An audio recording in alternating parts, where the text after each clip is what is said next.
We spoke about last time about the general concept of reward and punishment. We proved that the Almighty indeed dispenses reward and punishment. If someone does a mitzvah, if someone adheres to the will of God, they will be the recipients of reward. If someone transgresses the will of God, they will be recipients of divine punishment. Of course, we talked about the ideal. On an idealized world, we should be motivated for altruistic reasons to do mitzvos. We should try the mitzvahs not necessarily because of the reward, and we should avoid transgressions not to avoid punishment. But of course, that's a very high level. And beginners should, we're told, in fact, be motivated by reward and punishment. And we spoke briefly about the concept of the afterlife, how it is the venue of reward and punishment in most cases. Today, I want to get down to the specifics and to broaden our discussion about the systems and the nature and the unique characteristics of divine reward and punishment. The concept of reward and punishment exists in our world. Humans, we reward good behavior and we punish bad behavior. But I want to focus now specifically on what we know about how the Almighty dispenses reward and punishment, because we will discover that it is in fact different than the way we do it here. So let's begin. The first idea is based upon a verse in Devarim, chapter 32. This is Deuteronomy chapter 32, verse 4. This is part of the Song of Ha'azinu. And it tells us that God is fair and just and precise in judgment. The way he doles out reward and punishment is with precision and with justice. Hatzur Tamim Pa'alo, the rock, his deeds are perfect. Tichol Rachav Mishpat, all his ways are just.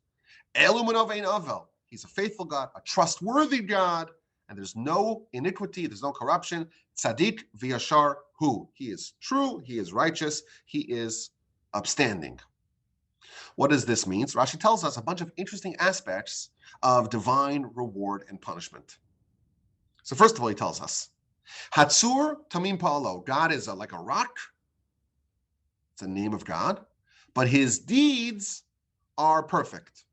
What that means is, even though the Almighty is omnipotent, even though the Almighty is all-powerful, nevertheless, when he metes out punishment upon the wicked, he doesn't come at them with a flood. He doesn't pummel them in punishment. Rather, he does what's proper. His deeds are perfect. Okay, that's the first idea. And then he says the second idea. And this idea is going to upend our basic understanding of how reward and punishment is in fact dispensed. And there's a few moving parts here, so you have to listen carefully. El Emunah, a trustworthy God. What does that mean? Says Rashi. God is trustworthy. Lishalim litzadikim, to pay the tzadikim, the righteous, tzidkasam, their merits, their righteousness, le'olam haba, in olam haba, in the afterlife. So God is trustworthy to reward the righteous for their righteousness in olam haba. And even though he's going to delay his payment, you do a mitzvah here, and then you live till 150, you have to wait 150 years at a minimum. We don't know exactly the timeline of Olam Haba. We'll talk more about that at great length down the line. But your whole life, you don't get any reward. The money is not paying you on time. Nevertheless, you could trust God, he'll pay you for your righteousness, for the righteous people in Olam Haba. In the end, the money will deliver. Ve'ein aval, and there is no iniquity. What does it mean that God's treatment of us is fair? There's no iniquity. Af l'rishayim, the Almighty will also reward the wicked. He will pay their reward for their righteousness, whatever righteousness a wicked person has, be'olam hazeh, in this world. So the Almighty is trustworthy. He'll pay the righteous for the righteousness in the world to come, and he will also pay the wicked, people who are generally wicked, but also have a few mitzvos, he will pay their righteousness in this world. concludes the verse, Tzaddik v'yashar, who God is righteous and upstanding, everyone justifies the judgment of God. So Rashi tells us something very interesting. God is just, God is fair, God is righteous in dispensing reward and punishment. So that's the general idea of the verse. And that the righteous, they're going to have their reward delayed until the afterlife. And the wicked, they're going to get their reward for their comparatively few mitzvos in this world, and everyone accepts his judgment as righteous. Now, this Rashi is actually a citation from the Talmud in the book of Taanis, page 11a. And this is a very interesting and instructive piece on how God dispenses reward and punishment. And it's going to unlock for us many of the unique aspects of divine reward and punishment. It gives us a little bit more context. It tells us God is a trustworthy God, just as the Almighty will punish the wicked in Olam Haba, even for a small transgression. So too, the Almighty will punish the righteous in this world, even for a small transgression. And just as the Almighty will reward the righteous in Olam Haba, even for a small mitzvah, so too, the Almighty will reward the wicked in this world, even for a small mitzvah. So if we unpack this Talmud, we discover some very important ideas. So first of all, first important idea, a person's general righteousness does not overshadow all the preponderance of deeds that they do. Meaning, a righteous person, someone's righteous person in general, they don't have blanket immunity for the few sins that they actually did. So you have a righteous person, they did a few sins, those sins must be punished for, provided the person doesn't repent. Conversely, if you have a wicked person, God does not ignore the few measly, meager, paltry mitzvos that the wicked person does. Every mitzvah, no matter how big or small, and no matter the relative righteousness of the person who does it, that mitzvah engenders reward. Similarly with transgressions. No mitzvah is too small to be negligible. No sin is too small to be ignored. So that's idea number one. Righteousness of the individual does not overshadow all their deeds, and there are different sizes of mitzvahs relative to how much reward they get, similarly with sin, and all that's accounted for. But the big bombshell of this Talmud is that the venue of reward and punishment is different for the righteous and the wicked. The righteous are punished here for their few sins and rewarded in Olam Haba, in the future, down the line, for their many mitzvos. And the wicked get the opposite treatment.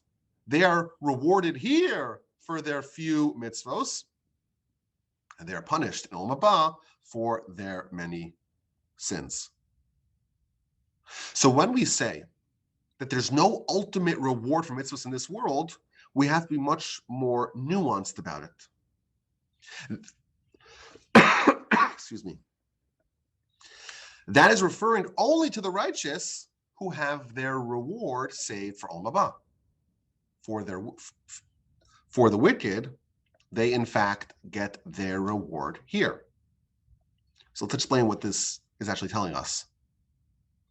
Ultimate reward and ultimate punishment is indeed reserved for Olam Haba.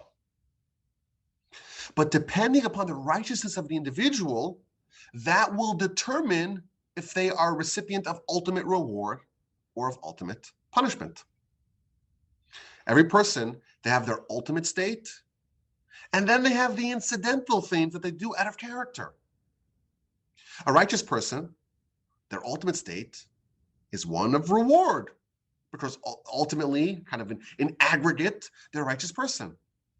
They have some incidental sins. And all incidentals are dealt with here. For the righteous, the incidentals, well, that's the sins, and that is dealt over here. For the wicked, their ultimate standing is one of being wicked, and what's incidental are those mitzvos, and again, incidentals are dealt with here. So we could still say that ultimate reward and punishment is dispensed in Olam Haba, but a person who is righteous in general, their ultimate destiny is that of reward, and therefore they get the reward in Olam Haba. A person who is generally wicked, their ultimate destiny is punishment because they're ultimately a wicked person, and therefore that too is reserved for Olam Haba. Olam Haba is the place, the world to come, the afterlife is a place where a person's ultimate standing is determined. And here, in this world, that is where we address the incidentals. The mitzvos of the wicked, those incidental few mitzvahs that they did, addressed here. The few sins of the righteous, those incidentals, are addressed here. Incidentals are dealt with in this world. The ultimate venue of reward and punishment is, in fact, the afterlife. Now, this brings us to another critical point, which I like to call the Almighty's pro-choice stance. I'm trying to get everyone's attention here. Listen to this. We know that reward in Olam Haba greatly exceeds reward in this world. How do we know that? Because it says so explicitly. The Mishnah tells us in the 4th chapter of Pirkei Avos, Yafeh sha'a achas shel koras ruach b'olam haba. It's better to have 1 hour of pleasure in the afterlife. That is greater mikol chayei olam hazeh, than all the life of this world. Reward in the afterlife dwarfs reward in this world. And therefore, we have a problem. Because the verse is touting the Almighty's fairness. He is a trustworthy God. He is a fair God. There's no iniquity. He's righteous. He's upstanding. Yet when the Talmud explains the system here, it's describing a very unfair, a very inequitable system. Why? You have a righteous person, does a mitzvah. You have a wicked person, does the identical mitzvah. Because for the righteous person, that's part of their ultimate destiny, that is reward in Olam Haba. And because this is part of the incidental behavior of the wicked person, it's rewarded here. So you have a system where 2 identical mitzvahs are done, and one of them receives reward in the ultimate venue of reward, and that's much greater than the wicked person who receives reward in this world on a much lower level. And yet the Talmud says that this is the interpretation of the verse that says God is fair. And the answer is that God is pro-choice. The Almighty says, you did a mitzvah, you will get reward. And not only will I give you reward, I will let you choose which part of your existence is primary and which part of your existence do you want to have the reward paid out to you. Not only will the Almighty reward good deeds, the Almighty gives you the choice. Which world do you want to be paid in? What currency do you want to be paid in? Do you want it in this world, or do you want it in Olam Haba? A righteous is someone who implicitly says, I favor my soul over my body. I favor my spiritual half over my physical half. That's the definition of a righteous person. And therefore, that person, the righteous person, is implicitly requesting from God, reward me in the afterlife. A wicked person, by definition, is someone who prioritizes the physical, the transient nature of a body, and therefore is making a request from God, please reward me here. And God's pro-choice. God says, okay, you want the reward in Olam Haba? I'll reserve it for Olam Haba. You want the reward here? I'll give it to you here. It's up to you. You make a choice which half of your existence you want to make primary and which half you want to be only incidental. It's super duper fair. Not only will the Almighty reward the wicked for every mitzvah they do, the Almighty will also let the wicked choose to be paid here. Which is, by the way, why it's very important, or it's very beneficial, to not choose to cash out early, because then you are going to be exhausting your reward for Olam Haba. If you say, God, pay me in pesos, God says, okay, is that what you want? I'll pay you in pesos. Or you could say, pay me in kilos of gold in the afterlife. And by the way, this is a tangent here. Abraham and Jacob, they're both terrified that they have exhausted all their reward over here. Chapter 15, chapter 15 of Genesis, that is, God has to reassure Abraham, don't worry, your reward is reserved for the afterlife. When Jacob is about to reunite with his brother Esav, he's worried that he has become small, he has been diminished by all the goodness that might did for him in this world. We see a pattern that the righteous are very wary of receiving any reward here because it may detract from their reward in the afterlife. But that's, again, an idea. This is a foundational idea of how the Almighty dispenses reward and punishment. Everything's accounted for, and a person gets to choose their primary identity and the area in which they want to receive reward. There's another point over here. We're told that there's a big mitzvah and then there's a small mitzvah. The righteous are rewarded for the small mitzvah in Olam Haba. The wicked is rewarded for the small mitzvah here. There is size relative to reward in mitzvahs and in sin. So size exists and size matters, both in mitzvahs and how much reward they engender, and in transgressions and how much punishment they beget. What determines the size, the robustness of a mitzvah that gets a big fat reward, and what determines the size and robustness of a sin? The answer is found in a very short Mishnah in the end of the 5th chapter of Pirkei Avos. Lifum tzara agra. To the degree of pain is the degree of reward. The more difficult it is for a person to do something, the greater the reward that they earn for that thing. Meaning this is completely individualized. For one person, doing a mitzvah, a given mitzvah, is relatively easy, and therefore the reward is relatively small. For a different person, the identical mitzvah may be very difficult, and therefore the reward that gets is much bigger. And there could be two different people doing the identical mitzvah. There could be also one person doing the identical mitzvah at a different time. When you're not in the mood, for example, you're not in the mood to do a mitzvah. Oh, it's a bad day, you're in a terrible mood. Yesterday you were on fire.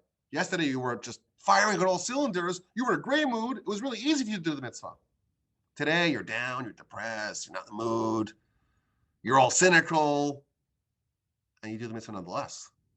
It was much harder for you to do it today, and therefore the reward for today's mitzvah is much greater.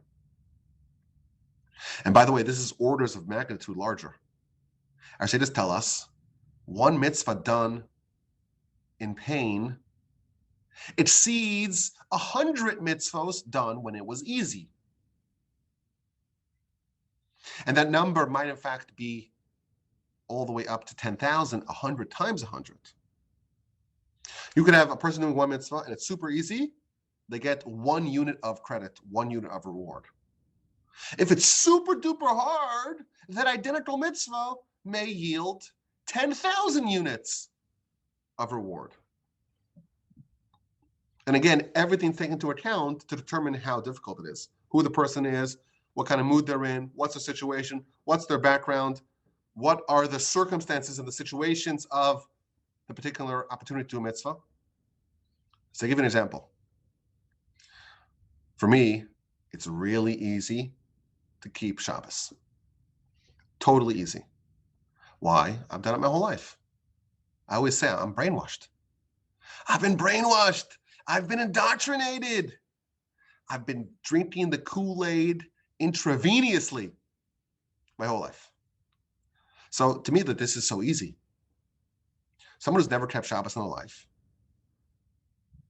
it's so difficult to do it because they're not used to it. They don't have the communal framework to make it possible, to make it easy to do. They're not used to it. They're not anticipating it. For them, it's really hard. I would imagine that the reward that someone like that gets for keeping one Shabbos exceeds the reward that I get for keeping 100 Shabboses, maybe even more. For me, it's easy. The reward's really small. For them, it's hard. And to the degree of difficulty is the degree of reward. And by the way, conversely, the opposite would in fact be true. For someone like me, I have the background, thank God. If I were, God forbid, to violate the Shabbos, of course, that would be a huge, unconscionable sin, but it would be way worse because it was so easy for you to do it, yet you did not maintain it. So for someone like me, to violate Shabbos would be way worse than for someone who doesn't have that same background. Now, again, anyone who violates the Shabbos, Torah says, it's part of the Ten Commandments. Torah says that it's very severe. But nevertheless, for someone who it's easier to do it, that corresponding sin, should someone, God forbid, violate the Shabbos, would be that much worse. So there's variability in the difficulty of doing a mitzvah, and conversely, in doing a sin, and therefore there is variability in the reward and the punishment. The Talmud tells us, we've spoken about this in the past, there was a rabbi who had a near-death experience. And when he came to, when he was resuscitated, they asked him, what do you see? And he said, I saw an upside-down world, a topsy-turvy world. The lofty ones are lowly, and the lowly ones are lofty. And they said to him, no, you didn't see an upside-down world. You saw a clear world. Our world is upside down. There is a fundamental difference between how our world accords honor and accords reward and punishment versus how God does it. We don't have the tools to properly judge people. We don't know what a person's background is. We don't know what their history is. We don't know what their challenges are. We don't know what their Yetzer Hara is. We can only look at the results. We can only judge in absolute terms. We're not able to see all the nuances that go into determining a person and their background and their kind of challenges. And therefore, if there's someone, let's say, who was granted all the gifts and they accomplished a lot, but they did only 50% of what they could have accomplished, they are not, in God's eyes, as lofty as someone who did a third, a tenth, a hundredth on an absolute scale of what they did, but someone who maximized their potential. If you do 100% of what you can do, even if in absolute terms that's 100th of what someone else does, you are completely righteous. Because God judges everyone as an individual relative to their unique circumstance. No one is expected to do more than they can in fact do, and no one is let off the hook for what they could have done. So effort matters, and therefore the degree of difficulty, that's going to determine the value of a mitzvah. How much did it hurt you to do it? How much effort and devotion and dedication did you expend? And therefore, listen to this. What about when someone tries to do a mitzvah? They try really, really hard to do a mitzvah, but something external torpedoes it. You tried to do it, but it failed. And was not at all due to your behavior, your choices. Says the Talmud, the book of Kiddushin, page 40a, in the middle, Amar of Asi, afilu chashav adam lasos mitzvah. A person tried to do mitzvah. They intended to do it, but something came up, something happened, an accident happened. The Almighty considered it as if they actually fulfilled it. They get the reward as if they did it. But vice versa, it doesn't work like that. You try to do a sin, but you didn't actually do it because of something else, you are spared the punishment. If you try to do a mitzvah, you invested the effort to do it, that will grant you reward. And by the way, this is an amazing difference in the reward that God distributes versus how we do it. Here, you are rewarded for what you actually accomplished. So suppose you work really hard, but for whatever reason it fails, you're out of luck. You try to study your mathematics or your science and you write half your dissertation, and for whatever reason you can't finish it, you get 0 credit in this world. No one cares how much you actually tried. In Torah, the effort is rewarded. And therefore, someone can have enormous accomplishments, but they can be rewarded less than someone who has meager accomplishments, but had to work harder to achieve them. It's a true meritocracy of effort and degree of difficulty, not outcome. There's another idea here. God is fair. God is precise in judgment. Now, if you look at this verse that we quoted in Devarim, Deuteronomy, God is righteous. God is fair in judgment. It seems like it's pretty muted praise. Oh, God's fair? Don't we have human judges that are fair too? Why is this praise that's worthy for God? So the commentaries tell us that in our world, we cannot do true justice. Why is that? Because there are consequences and consequences of consequences. There's the butterfly effect that you have no idea what are the ultimate consequences of your choices. And therefore, you're punishing someone. Let's say you punish someone. You imprison them. They did a crime. You imprison them. You're not just punishing them. You're punishing their colleagues, their family, their neighbors. Who knows how many people you're actually punishing? People who are completely innocent of any crime. But our judicial system cannot take that into account because we're not God. But God is fair in judgment. There is no iniquity in God's system of reward and punishment. And therefore, God will only punish someone if they are, in fact, guilty or they are deserving of that degree of punishment. And therefore, God won't punish daddy if daddy's kids are undeserving or unworthy in any way of having that done to them.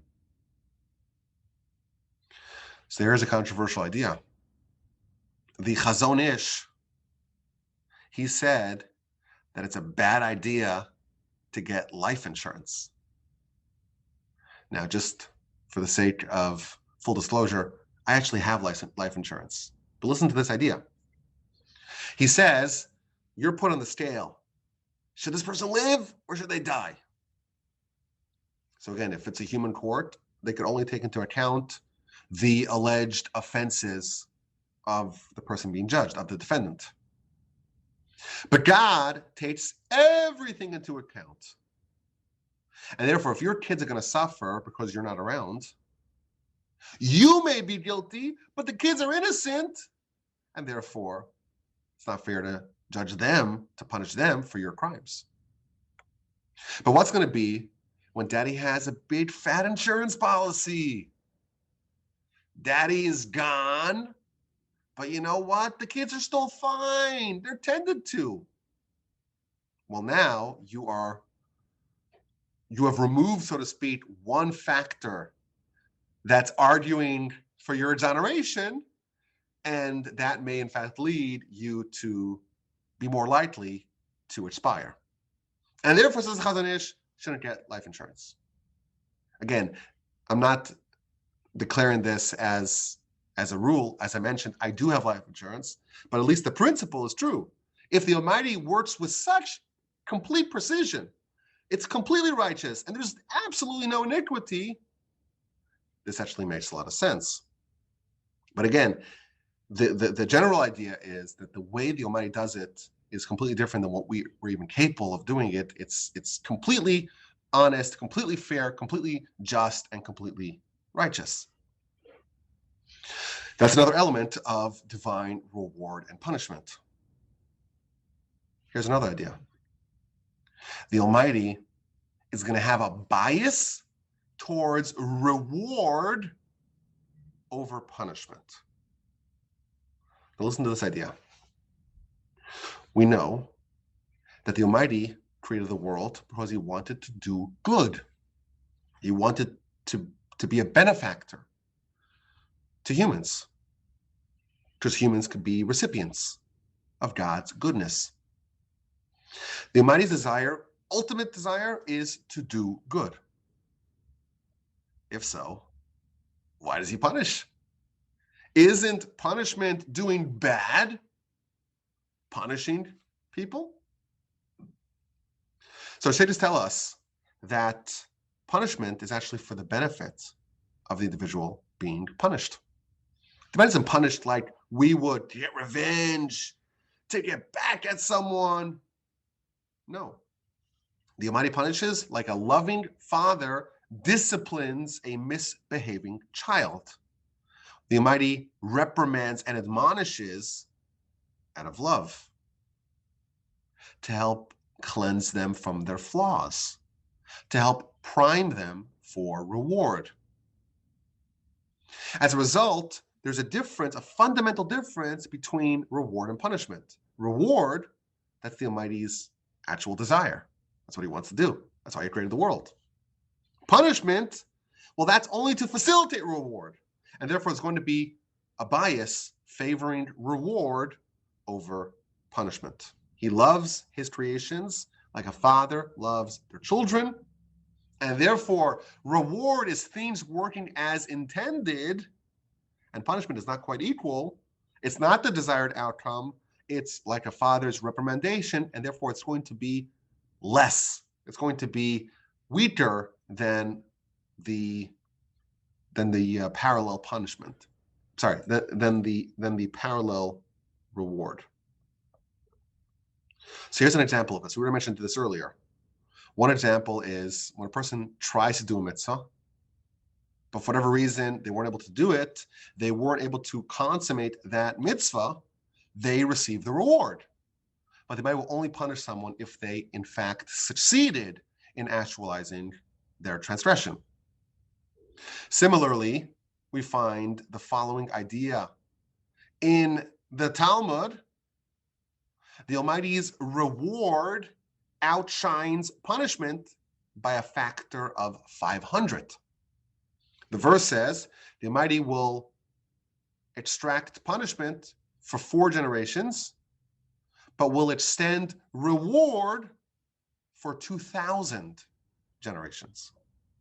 Thus, by a factor of 500, the Almighty favors reward over punishment. And here's where it gets interesting. We don't have a concept of the amount of reward that God gives. What's the rate of reward for a mitzvah? How much is the reward for a given mitzvah? Torah doesn't reveal to us the extent of the reward that God accords those who listen to him. In fact, we're told in the Mishnah, first Mishnah in chapter 2 of Pirkei Avos, Ein ata yodeh matan schar shel mitzvah. You don't know the reward of a mitzvah. Nevertheless, we get some clues. And what we discover is that if we have this little window, this little appreciation of how the Almighty gives reward, what we discover is that the reward is staggering relative to a mitzvah. So listen to this. In the book of Numbers, Bamidbar, the end of Parshas Beha'aloscha, Miriam, who is Moshe's older sister, she speaks Lashon Hara against Moshe.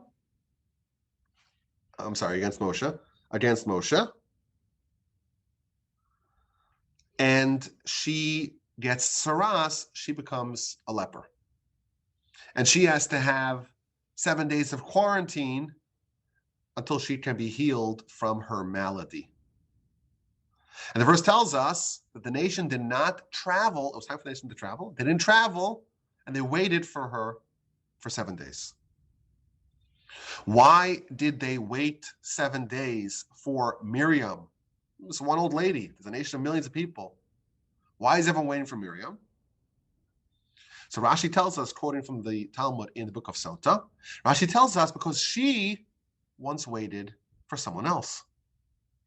When Moshe, her younger brother, was a baby, the mom, Yocheved, had to improvise and place Moshe in a box in the Nile because there was a decree mandating that all babies be chucked into the water. And his sister Miriam was waiting and observing and watching to see what's going to be with Moshe. And as a reward for her waiting for Moshe, the nation waited for her. I always say that this example gives us a snapshot of the divine system of reward. How long did she wait for him? So the Talmud says that she waited 1 hour for Moshe until, Pharaoh's daughter came and eventually adopted Moshe. So you have 1 hour that she waited for one person waited for one person, and then you have 7 days that a nation of millions waited for her. Moreover, she waited for her brother. Who wouldn't wait for their sibling? Find out what's going to be with him. A whole nation waited for a stranger. And I always say that, this is, even if we were strangers, you see a mom placing a baby in a box and letting it flow on a river, I feel like I would be curious to see what's going to be the destiny of that baby. I'd watch out of sheer curiosity. That's not quite the same as waiting for the DMV, right? Nevertheless, we see, how does the Almighty evaluate? She waited for 1 hour. A nation of millions is going to wait for 7 days. That's like thousands of times, millions of times, billions of times more than what she waited. Think about it. If you have a nation of 3 million and she waited for 1 hour, how many hours are there in a day? How many hours are there in 7 days? And you multiply that times how many people? We're talking about millions and billions of times more than what she did. She got out of it. A little window in how the amplification of mitzvos results in the reward for said mitzvos. Here's another example. Listen to this. One of the worst villains of our history was a man named Nebuchadnezzar, king of Babylon. He was the one who destroyed the first temple, slaughtered countless Jews, took countless Jews as slaves in chains to Babylon. And he was effectively the king of the entire world. His sprawling empire essentially covered all of the known world or the civilized world at the time. Civilized is a relative term. He was the most powerful man the world had ever seen. How did he get that honor? The Talmud asked that question. How did Nebuchadnezzar, how did he get that honor? Says the Talmud, it was in the merit of the 4 steps that he took. What are these 4 steps? It says the Talmud, this is the book of Sanhedrin, page 96a.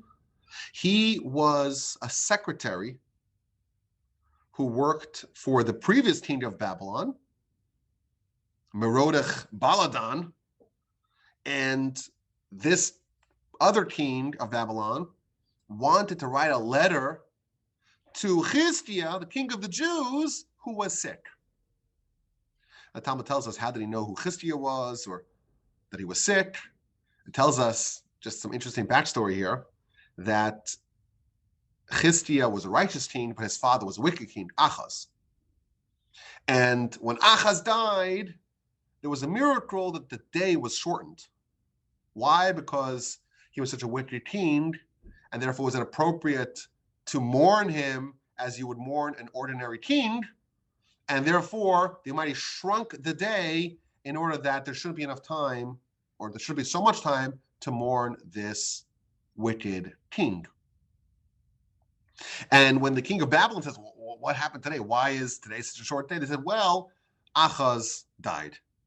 And then when Chizkiah was sick, King Chizkiah, Hezekiah, when he was sick, those extra hours that were removed from the day of the funeral of his father were added to the day, so that there's more daylight, so that way his healing happens in a more expedited fashion.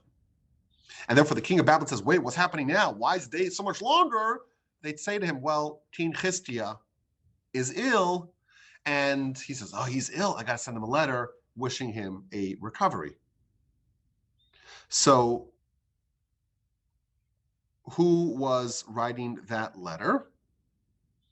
Nebuchadnezzar was the scribe. And they were writing the letter, and the letter said, greetings to King Chizkiah, greetings to the city of Jerusalem, and greetings to the great Almighty God. So it said first greetings to Chizkiah, and only subsequently did it say greetings to the great Almighty God. So Nebuchadnezzar, he says, wait a minute, something inappropriate over here. First, you should praise God, and only subsequently should you praise the king Chizkiah. So he ran out after the messengers and says, no, we got to switch it. We got to alter it. We got to alter the text of the blessing. First, you have to say greetings to God, and then you say greetings to King Chizkiah. So indeed, Nebuchadnezzar pursued the messenger, and they revised the letter. Says the Talmud, why did he become such a powerful king? And why did he become the king of Babylon, the king of the whole world? Because he ran 4 paces to uphold the honor of God. Says the Talmud, had he ran even further, he would have completely destroyed the Jewish people. He would have had so much power as a reward for his upstanding of the honor of God, or for standing up for the honor of God, that the Jewish people would have been completely destroyed. His power would not have been curtailed at all. Says the Talmud, imagine the reward of Abraham, Isaac, and Jacob. Nebuchadnezzar was rewarded in this world because he ran 4 paces for the honor of God. Abraham, Isaac, and Jacob, they ran their whole lives like tireless horses to uphold and to stand up for the honor of God. Imagine their reward. Says Rashi, you will be astonished at the reward. If this is what an evil person, King Nebuchadnezzar, has for 4 paces, that's it, 4 steps that he took for the honor of God, he was given so much reward in this world. Imagine the reward for Abram, Isaac, and Jacob. I think this is a valuable idea.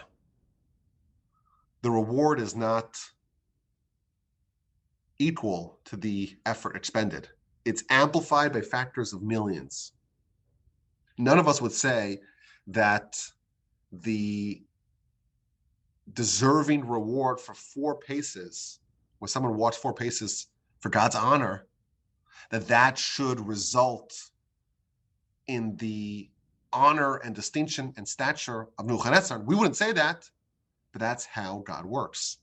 And we have no idea the reward that Abraham, Isaac, and Jacob are getting or are destined to get in the afterlife. We have no idea. Our eye cannot see that. But this gives us just a picture of the rate of reward that the Almighty dispenses. In God's eyes, the deserving reward for walking 4 steps for God is the equivalent of becoming someone as powerful as Nebuchadnezzar. He's not going to get any reward in the afterlife, and therefore it's all given to him here. And this makes sense. And this idea, I think, explains why. And this idea explains why our sages always remind us to keep in the back of our minds the concept of reward and punishment, so that way we don't sin in this world. Look at three things, visualize three things, and you will not sin, says the Mishnah in the beginning of the second chapter of Pirkei Avos. Know what's above you, a seeing eye, a listening ear, and all your deeds are inscribed in a book. The first Mishnah of the third chapter of Pirkei Avos tells us, look at three things and you won't sin. Know before whom you are destined to give an accounting and a reckoning before God.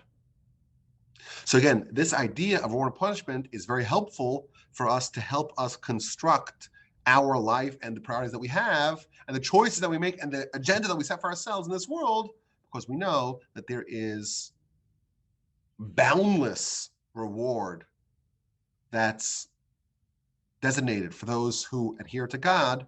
And of course, the flip side, the punishment for violation of the will of God is equally draconian and intense. And again, I want to point out, this is still an introduction to the subject of reward and punishment. We're trying to get more of an understanding into the nature of the divine method of reward and punishment. And we learned that God is completely fair. Nothing is overlooked. Nothing is immaterial. Nothing is insignificant. The ultimate reward and punishment is an Olam Haba. The tzaddik ends up with ultimate reward. The wicked one ends up with ultimate punishment, and incidentals are addressed over here. Not all mitzvahs are created equal, and the thing that determines the degree of reward is how difficult it was for a person to do that, and everything is individualized. You get rewarded for your effort. How hard was it? How much did you have to expend? Even if that does not necessarily translate to results. And then we looked about a bias towards reward over punishment. That is what the Almighty is in fact desirous of. There's a factor of 500 more reward over punishment, and we saw a few examples of the staggering rate of reward relative to a person's input. And it's good advice to remember that we will face judgment. That will help us make sure that we live a righteous life and an exceptional life. Of course, there is still so much to cover. We're going to talk about the Gehenna. I'm really excited for that. I read some crazy stuff recently. I'm excited to share that. Olam Haba, what's Olam Haba? What do we know about it? What is beyond us? What happens after you die? Reincarnation. I'm really excited about all these subjects coming up in our Torah 101 series. Until then, my email address is rabbiwolbe@gmail.com.